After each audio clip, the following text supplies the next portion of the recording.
Golden, Colorado, con el doctor Héctor Frisby. ¿Cómo estás, doctor? Bienvenido. Gracias por esta participación, como siempre. Muy bien, buenos días. ¿Cómo están todos ustedes? Ahora sí, como decías tú, medio colgados, pero aquí estamos. La verdad es que sí, me cayó muy bien porque yo ando muy ocupado aquí en la oficina, tengo muchos pacientes. Ah, qué bien. Y entonces andaba ocupadísima hace como media hora y andaba con el pendiente y si me marcan, yo no sé qué voy a hacer, pero... Ah, mira, qué bueno, qué feliz coincidencia. Abrimos una ventanita y aquí lo platicamos.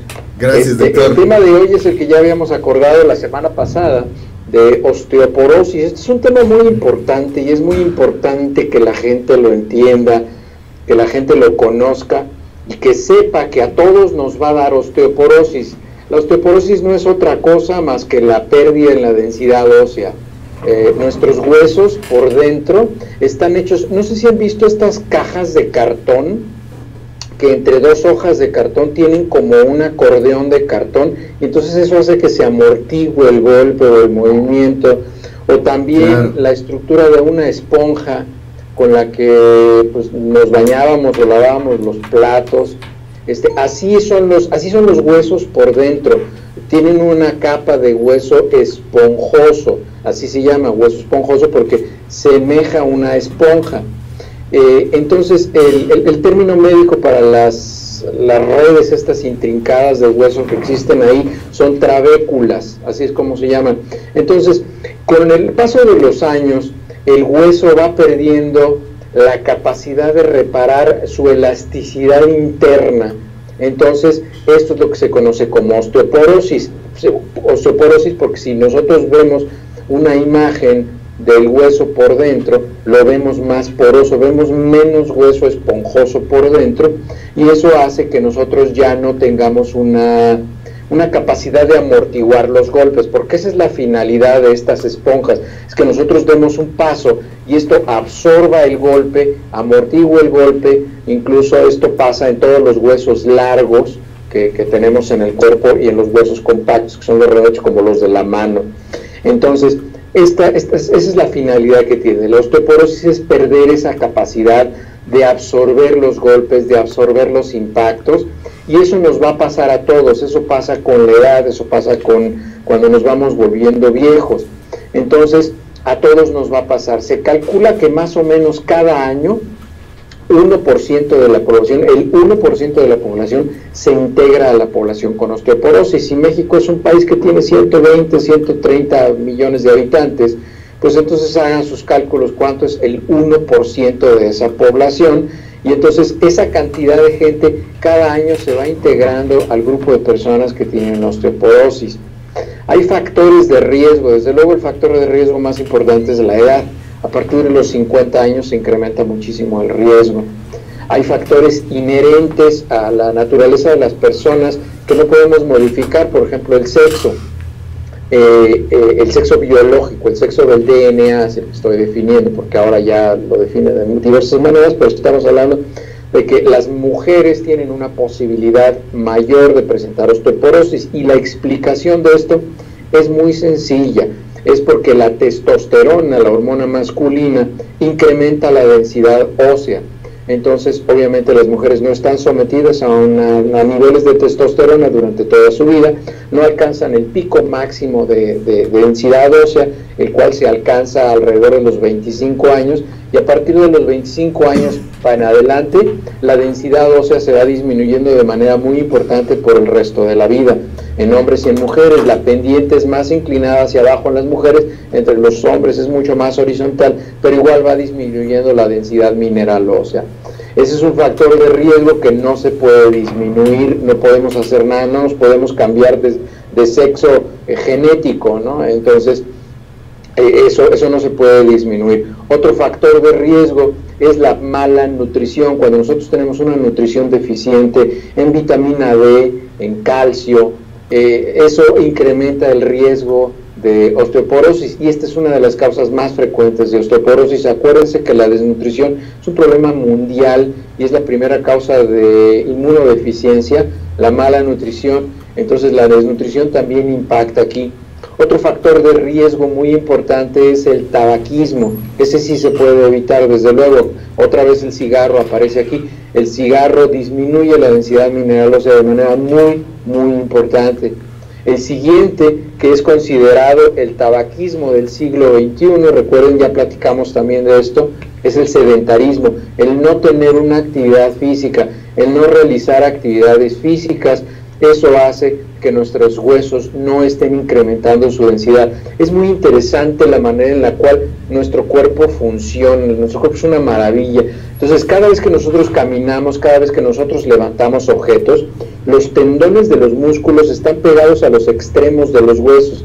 Entonces, cuando se contrae el músculo, jala las puntas de los huesos, las jala hacia adentro, y eso causa un impacto microscópico en el interior del hueso y hace que se registre esa señal, y entonces se manda una señal hacia el cerebro que se tiene que sintetizar más hueso en ese específico hueso porque está siendo sujeto a un impacto. El caminar, el movilizarnos, el realizar cualquier actividad física que movilice los músculos entonces están como una tienda de campaña, unidos por tendones a los huesos en los extremos, y eso hace que los huesos se impacten, se contraigan, tengan cierta flexibilidad, y esto estimula a que se forme más densidad ósea en el centro, en la médula del hueso. Entonces, por eso es que la actividad física es importante, no es una cuestión mística, tiene una explicación biomecánica. Y esa es la razón por la cual se estimula más formación de hueso. El hueso siempre se está renovando, se está destruyendo, pero para estimular la formación de hueso es cuando el ejercicio tiene un rol muy importante. Entonces es por eso que el sedentarismo se considera una actividad muy importante para incrementar la densidad mineral ósea. El siguiente es pacientes que ya tienen alguna enfermedad que, bueno, debe ser tratada o tiene que ser controlada, pero este grupo de enfermedades pues llevan a tener una densidad mineral ósea disminuida. Una de ellas es el cáncer, que pues todos los pacientes con cáncer van a tener cáncer por dos razones. El cáncer con mucha frecuencia tiene metástasis óseas o afecta el hueso. El cáncer también causa un estado de desnutrición, causa un estado de caquexia, un estado en el cual no se absorben bien los nutrientes. Cualquier tipo, cualquiera que sea el tipo de cáncer. Hay cánceres que son más agresivos con el hueso, hay cánceres que son lo menos, pero en general todos los pacientes que tienen cáncer van a presentar un empeoramiento de la osteoporosis. El otro factor que los pacientes no pueden evitar es los pacientes que tienen alguna enfermedad de absorción intestinal. Ahora está muy de moda que la gente diga que es celíaca. Este es un problema de absorción intestinal deficiente, o en inglés se dice mala absorción o malabsorption. Entonces hay gente que dice malabsorción intestinal, pero el término correcto en español es absorción intestinal deficiente. Hay muchas enfermedades que tienen absorción intestinal deficiente, y entonces como no se absorben nutrientes, los pacientes tienen desnutrición y entonces presentan osteoporosis en consecuencia. Esas son enfermedades que el paciente no puede modificar. Hay una larga lista de enfermedades que causan esto. Hay ahora también una lista de medicamentos que los pacientes pueden estar tomando que pueden también causar osteoporosis. Hay medicamentos que se utilizan muy frecuentemente y sin receta, que son los antiácidos para el reflujo, para la enfermedad de reflujo, y los antiácidos causan una disminución en la absorción del calcio, y entonces esto hace que los pacientes tengan osteoporosis. La gente que utiliza de manera crónica antiácidos también tiene un riesgo incrementado de presentar osteoporosis. Algunos medicamentos que se utilizan para la epilepsia, para las crisis convulsivas, también causan disminución en la densidad mineral ósea. Desde luego la quimioterapia que se utiliza para los pacientes con cáncer. La quimioterapia, acuérdense, ataca las células que se reproducen con mayor rapidez, y una de las células que se reproducen con mayor rapidez son las células de la médula ósea, entonces, y las trabéculas del hueso esponjoso. Entonces es muy importante que los pacientes que estén en quimioterapia tengan tratamiento para prevenir la osteoporosis. Los anticonceptivos de depósito, los que se inyectan las mujeres cada 28 días, esos anticonceptivos, no los otros, estos anticonceptivos, únicamente los de depósito, causan osteoporosis también a largo plazo. Medicamentos que se toman para todos los el omeprazol, lansoprazol, rabeprazol, todos los que terminan en prazol, que pertenecen a un grupo que se llama inhibidores de la bomba de protones, ese grupo de medicamentos causa disminución de la densidad mineral ósea. El uso de esteroides, la prednisona y todo esto también causa disminución de la densidad mineral ósea. Todos estos son factores de riesgo que lo causan. Ahora, doctor, estos suplementos de calcio que a veces se recetan para las mujeres, ¿sí sirven para ayudar a combatir la osteoporosis, la solidificación de los huesos? Lo único que van a hacer, Jorge, es que van a llenar la probable deficiencia de calcio que pudiera tener el paciente en la dieta. Es lo único que se va a hacer. Se recomienda que los pacientes a partir de los 25 años tomen algún suplemento de calcio para evitar que tengan deficiencia en el calcio. Pero hay medicamentos específicos que los receta el médico, que son medicamentos que incrementan la formación de hueso y disminuyen la absorción del hueso. Entonces, estos son otro grupo de medicamentos que ya son más dirigidos hacia el paciente y se le prescriben al paciente cuando es que está presentando ya osteoporosis a edades mucho más avanzadas. De eso vamos a platicar ahorita que hablemos del tratamiento, y entonces ya platicaremos de ese grupo de medicamentos. Sí sirve que las vitaminas, siempre y cuando nosotros tengamos la sospecha de que no estamos llevando una dieta completamente balanceada y equilibrada, entonces nosotros tenemos que tomar suplementos. Si no, lo único, como se los he dicho, lo único que vamos a hacer es que vamos a estar haciendo una pipí vitaminada, porque todo se va a salir a través de la orina.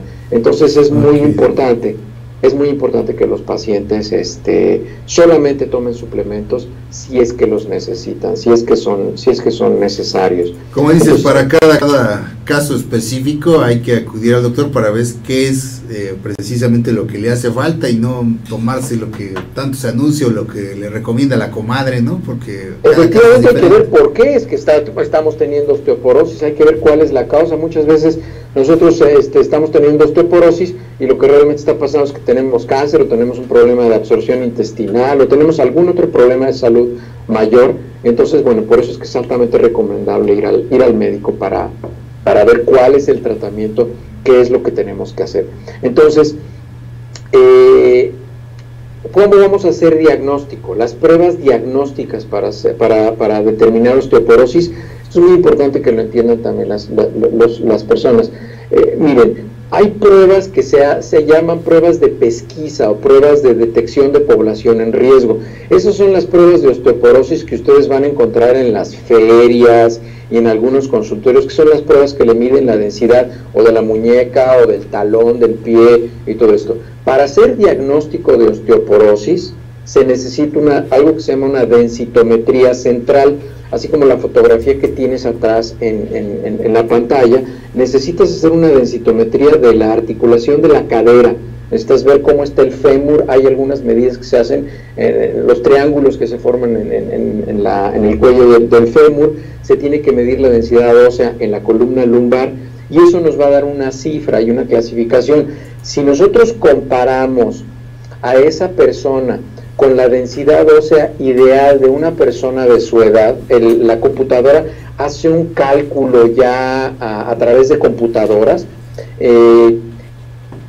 Esa densidad ósea, si está disminuida 2.5 a 3 desviaciones estándar por debajo de lo esperado, el paciente se diagnostica con osteopenia. Si tiene más de 3 desviaciones estándar por debajo de lo esperado, el paciente se clasifica como osteoporosis. Ahora, la osteoporosis, es importante que lo entiendan, la osteoporosis no es una enfermedad localizada, no es como un lunar o una verruga. No hay osteoporosis en la cadera, no hay osteoporosis en la columna. Si una persona tiene osteoporosis es como tener hipertensión, es una enfermedad sistémica. Claro. Cuando nosotros le diagnosticamos osteoporosis a una persona, tiene osteoporosis en todo el cuerpo, no tiene osteoporosis en la cadera o en la columna, tiene osteoporosis en todo el cuerpo.